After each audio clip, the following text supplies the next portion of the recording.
Chit fund কিংবা third party কোনো app নয়। এবার 30 কোটি টাকা জালিয়াতি হলো ভারতের অন্যতম বিশ্বস্ত সরকারি সংস্থা পোস্ট অফিস থেকে। 70-80 জন সাধারণ মানুষের নিজেদের শেষ সঞ্চয় খোয়ালেন পোস্ট অফিসে টাকা রেখে। পোস্ট অফিসে যদি মানুষের টাকা সুরক্ষিত না থাকে তাহলে আর কোথায় থাকবে? শুনে চমকে উঠলেন নিশ্চয়ই। আসুন তাহলে আজকের এই ভিডিওর মাধ্যমে পুরো ঘটনাটা বিস্তারে বলি। যাদবপুরের রিজেন্ট এস্টেট পোস্ট অফিসের একজন এজেন্ট ছিলেন লোকেশ করঞ্জয়ী। এই এজেন্টদের কাজ হলো সাধারণ মানুষের টাকা সঠিক সময়ে জমা করে দেওয়া এবং পোস্ট অফিসের নানান স্কিম সম্পর্কে গ্রাহকদের সচেতন করা, যাতে সবাই নিত্য নতুন স্কিমের সুবিধা নিতে পারে। বহু বয়স্ক মানুষ আছেন যারা সবসময় ব্যাংকে যেতে পারেন না, তাদের প্রধান ভরসাই হলেন লোকেশ করঞ্জয়ীর মতো এজেন্টরা।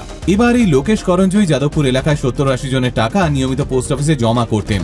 লোকেশের মৃত্যুর পর তার ছেলে এই একই কাজে নামে। সে গিয়ে সমস্ত গ্রাহকদের যাবতীয় পোস্ট অফিসের কাজ করে দেওয়ার কথা জানায়। এজেন্টকে সাধারণ মানুষ ভরসা করে আর তাই নিজেদের সঞ্চিত অর্থ তার হাতে তুলে দেয়।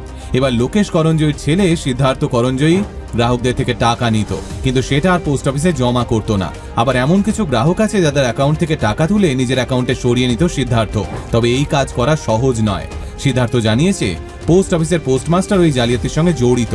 তাকে যখন গ্রাহকরা ঘিরে ধরে তখন সে জানায় অ্যাকাউন্ট থেকে টাকা বের করার জন্য পোস্টমাস্টারকে সে মোটা টাকা ঘুষ দিয়েছে। যাদবপুরেরই বিজয়গড় নামক এলাকা থেকে নকল স্ট্যাম্প, এমনকি পোস্ট অফিসের যাবতীয় কাগজপত্র জাল করে বানাতো সিদ্ধার্থ। তারপর সেগুলো গ্রাহকদের দেখিয়ে তাদের থেকে টাকা তুলতো পোস্ট অফিসে জমা করে দেওয়ার জন্য। আবার গ্রাহকদের অ্যাকাউন্ট থেকে টাকা তোলার জন্য সেই একই নকল কাগজপত্র এবং স্ট্যাম্প ব্যবহার করত। তনুশ্রী দে, বয়স প্রায় 50 ছুঁই। তিনি তার মেয়ের উচ্চশিক্ষার জন্য পোস্ট অফিসে টাকা রাখছিলেন। সারা জীবনের সঞ্চয় ছিল 16 লক্ষ টাকা। তিনিও এজেন্টকে বিশ্বাস করে নিজের সমস্ত টাকা খুইয়ে সর্বশান্ত হয়েছেন। শুধু তনুশ্রী দেবী নন, এমন আরো অনেকেই আছেন এই লিস্টে। গৌতম চট্টোপাধ্যায় নামের আর এক গ্রাহক বলেন তিনি এজেন্টকে বিশ্বাস করে প্রত্যেক মাসে তার হাতে টাকা দিতেন, আর সেই এজেন্ট পাস বই নিয়ে গিয়ে সেই টাকা জমা দিয়ে আসতো পোস্ট অফিসে। 2024 সালের জানুয়ারি মাস থেকে গৌতম বাবুর খানিক সন্দেহ হয়। তিনি দেখেন পাসবই যখন তার এজেন্ট ফেরত দেয় সেখানে কোনো টাকা জমা দেওয়ার আপডেট থাকে না। তখন তিনি এজেন্টকে জিজ্ঞেস করেন আপডেট কেন হয় না পাসবইতে। এজেন্ট জানায় সফটওয়্যারের প্রবলেম চলছে, সেগুলো আপডেট হচ্ছে, তাই পাসবই আপডেট করা যাচ্ছে না। এইভাবে প্রায় 1 বছর চলার পর গৌতম বাবু পোস্ট অফিসে গিয়ে খোঁজ খবর নিতে শুরু করেন এবং জানতে পারেন পোস্ট অফিসে কোনো টাকাই জমা পড়েনি। তার সঞ্চয়ের 75 লক্ষ টাকা রাতারাতি উধাও। 70-80 জন গ্রাহকের 30 কোটি টাকা পোস্ট অফিস থেকে উধাও। সরকারি প্রতিষ্ঠানে হওয়া এই জালিয়াতির দায়ভার কার? আর এই এজেন্ট আসল নাকি নকল তা চিনবেন কি করে? নিজের এজেন্টের পরিচয়পত্র নিজের কাছে রাখুন। এছাড়াও এজেন্টের কাছে একটা সার্টিফিকেট অফ অথরিটির লাইসেন্স থাকে, সেটা ভালো করে চেক করে তবেই নিজের এজেন্ট বাছুন। তারপরেও সন্তুষ্ট না হলে সোজা চলে যান পোস্ট অফিসে। সেখানে গিয়ে পোস্টমাস্টারকে এজেন্টের যাবতীয় ডিটেলস জমা দিয়ে প্রশ্ন করুন আপনার এজেন্টের কাছে প্রকৃত লাইসেন্স আছে কিনা।